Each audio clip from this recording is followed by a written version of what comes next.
hello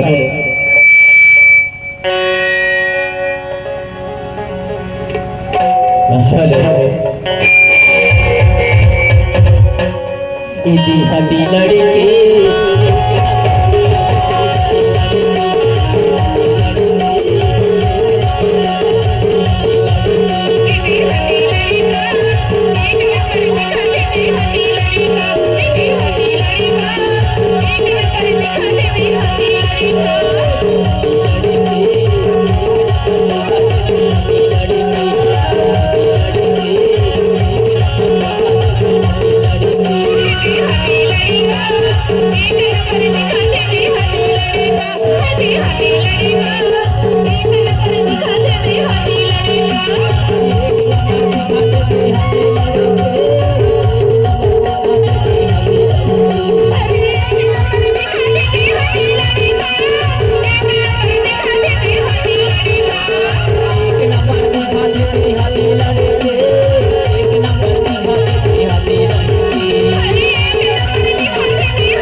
अरे सुन्ना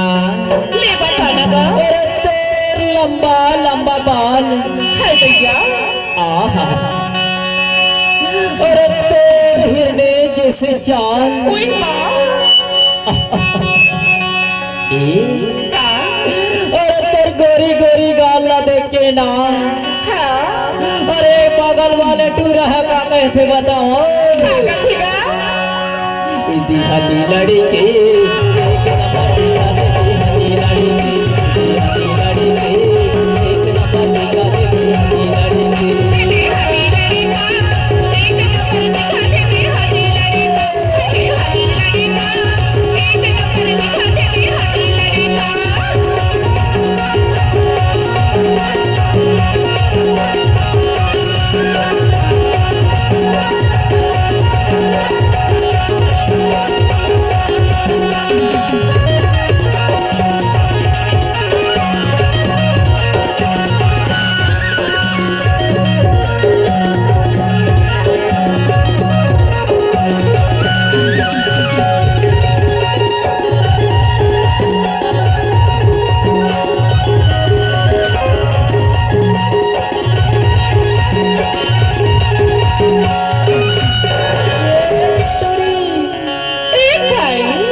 सुन्ना अरे तेर गोरी गोरी गाल देख के का कहा था बताओ अरे चोखो बार सही लागे गोरी गोरी गाल